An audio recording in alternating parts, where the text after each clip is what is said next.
Olá a todos, meu nome é Arthur, eu sou engenheiro aeroespacial formado pelo ITA em 2019, hoje eu trabalho no Centro Nacional de Alcântara. E eu vou apresentar então para vocês uma parte de um trabalho que eu estou desenvolvendo em um motor foguete de propulsão líquida. Basicamente o que eu vou trazer aqui então é a modelagem que eu utilizei para fazer o cálculo de transferência de calor transiente dentro da câmara de combustão, e um detalhe que é um motor foguete que ele opera no modo blow-down, né? Então todos os parâmetros ali da química, do funcionamento do motor, eles mudam ao longo do tempo. Meu orientador é o professor doutor lá do ITA também, Thiago Barbosa. Então, trazendo então alguns requisitos da missão que eu estabeleci para esse projeto, né? Primeiro, ele é um motor foguete de propulsão líquida para ser utilizado em um foguete experimental. Ele não é unicamente motor pelo motor, né? Ele é para ser utilizado em um foguete. É um motor, a ideia é ele ser de baixo custo e fácil operação para a gente poder de fato desenvolver ele, fazer, testar. Tem que ser utilizado também com propelentes de fácil obtenção, que sejam seguros e estocáveis, então isso já elimina, né? Por exemplo, o oxigênio líquido. Capaz de ser operado em qualquer lugar, justamente para facilitar a operação desse motor e desse foguete depois. Então, com isso, é que eu derivei os requisitos do projeto, né? Com os requisitos da missão, seguindo os requisitos do projeto. O primeiro deles é que ele tem que operar em modo blowdown, porque esse modo de operação, né? Esse sistema de pressurização do motor, ele é, em questão de hardware, o mais simples que tem. O que não é verdade para a questão de software, de desenvolvimento, né, de simulação. Mas para hardware ele é o mais simples que tem. Então, baixo custo e até a questão de fácil operação, ele é o mais interessante por isso. Para os propelentes, então, é utilizado o peróxido de hidrogênio 200 volumes, que é o comercial, 50% peróxido e 50% água. E etanol de combustível automotivo, que a gente pode encontrar em qualquer posto de gasolina, né? Na média, aí, 92,5% de pureza. O motor não vai possuir sistema de refrigeração, então até por isso que o cálculo do calor transiente é muito importante, né? O motor vai funcionar durante pouco tempo. E o sistema de pressurização é móvel. Isso aqui é mais uma questão do foguete ser operado em qualquer lugar. Um pouquinho aqui então sobre o sistema de alimentação do nosso motor, né? Basicamente você tem dois tanques, um tanque para cada um dos propelentes. Cada tanque ele está numa pressão bem específica, né? Uma pressão alta, calculada de projeto. E é interessante notar que nesse modo blowdown, os propelentes eles não estão completamente enchendo o tanque, né? Então, você precisa ter uma área livre muito grande lá, que justamente para, conforme o seu propelente for sendo consumido, essa área livre for aumentando, você não tem uma perda muito grande na pressão do tanque, né? Então, ela não diminui muito. Então, essa relação entre área, volume livre de gás de pressurização dentro do tanque e o volume total do tanque é muito importante. Depois a gente tem duas válvulas, né, uma para cada propelente, as linhas de alimentação, o berço catalítico que o peróxido de hidrogênio passa antes de entrar no cabeçote, para que ele possa virar então oxigênio gasoso, água gasosa e também um pouco de água líquida que sobra, né? 50% ele não catalisa, ele não vaporiza toda a água. Depois ele se encontra ali no cabeçote de injeção e entra na câmara de combustão. Aqui algumas das curvas do modelo blowdown utilizado, né? Então, como a gente pode ver, todos os parâmetros do motor, de fato, eles mudam ao longo do tempo. Então, primeiro ali a gente tem a curva de pressão no tempo, né? Ela dá um pico no início, depois ela decai. Tem a queda de pressão dos injetores em cada um deles aqui. Ela é diferente, né? Eles são projetados para ser diferentes, no nosso caso.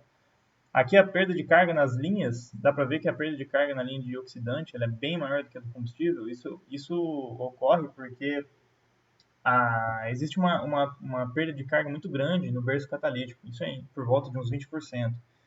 Então, por isso que isso faz com que a perda de carga na linha de oxidante ela seja bem maior do que no combustível. Né? No combustível, a gente está só considerando as perdas de cargas aí nas próprias tubulações e nas válvulas. Né? Aqui é nas tubulações, nas válvulas e no berço. Aqui é a razão de mistura, então tem a razão de mistura no tempo, né? E a média. A média é um parâmetro importante para analisar o desempenho do foguete. Caso ele esteja abaixo do desempenho que você quer, você aumenta a razão de mistura até que a média aumente. Aqui tem o fluxo de propelente, que ele varia também ao longo do tempo bastante, e o empuxo no vácuo, do nosso modelo blowdown aí. Então, quanto ao modelo de troca de calor, né, eu utilizei o modelo do Vasiliev, na verdade uma adaptação do modelo do Vasiliev, que é um professor russo. Ele traz uma análise da troca de calor convectivo e radiativo dentro da câmara de combustão para um sistema estacionário, ou seja, para uma câmara de combustão que está funcionando com um sistema de refrigeração regenerativo. Então você tem um sistema estacionário. E o que eu fiz aqui foi, então, adaptar o modelo dele para um regime transiente, que é o que o meu projeto aqui funciona, né? Então, acabou que algumas equações ficaram diferentes e a forma como aplicar elas também ficou bem diferente. Então, aqui é o método que ele utiliza, ele faz os cálculos do calor convectivo na região da camada limite, né? Aqui a gente tem a camada limite térmica, a camada limite dinâmica e a camada limite térmica. E você, então, basicamente divide a câmara de combustão em várias seções paralelas, aqui na direção longitudinal, variando, né, na direção longitudinal da câmara de combustão. É interessante notar que esse modelo ele não considera a troca de calor condutivo na direção longitudinal e radial da câmara de combustão, ou seja, dentro do material, né?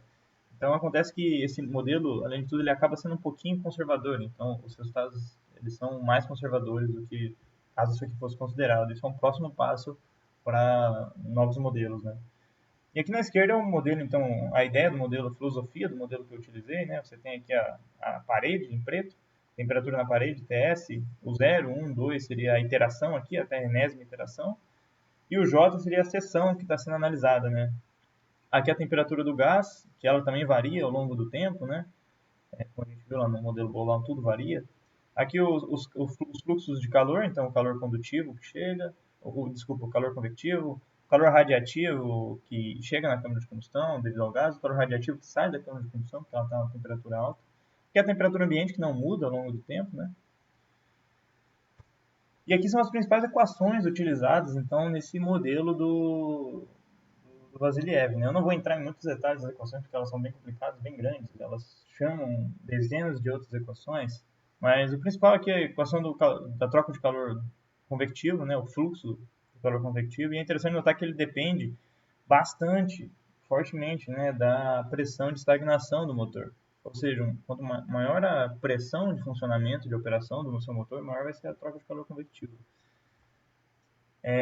Aqui a troca de calor radiativo interno, né, que o motor recebe do gás, então, e aqui a troca de calor radiativo externo, aquela que ele perde para o meio ambiente. Aqui o aumento de temperatura na parede, né, basicamente uma equação de calor total, a massa daquele corpo de prova, calor específico e a variação de temperatura. Né? Então, isso aqui é para calcular o aumento de temperatura em cada uma das seções. E aqui, então, os resultados das simulações do modelo. Né? Aqui à esquerda, a gente tem o fluxo de calor ao longo da câmara, o calor convectivo, calor radiativo interno, radiativo externo. E aqui, então, em preto, o contorno da câmara. Né? E como já é de se esperar, o calor convectivo ele é muito mais intenso na região da garganta, que é onde você tem o estrangulamento. Muito mais intenso do que nos outros, né? E sendo o pico dele aqui bem próximo da região da garganta. Só que esse aqui é a iteração final, né, do fluxo de calor. O fluxo de calor ele muda ao longo do tempo. Então esse aqui eu peguei a imagem de uma das últimas iterações para colocar aqui. Já essa imagem do meio, ela é um pouco mais interessante, ela mostra como o fluxo de calor ele muda ao longo do tempo. Né? Esse aqui no caso é o calor convectivo. Ele muda ao longo do tempo. Então essa aqui é uma das primeiras iterações e aqui é uma das últimas. Como a gente pode notar, ele tem uma curva aqui de pontos onde há uma queda, né? Você tem um constante aumento aqui e de repente o fluxo de calor ele cai de uma vez, né? Isso aqui é a hipótese, era que seria o Wilson Point, né? Que é o ponto onde você tem a transformação de água líquida para gás, ou vice-versa.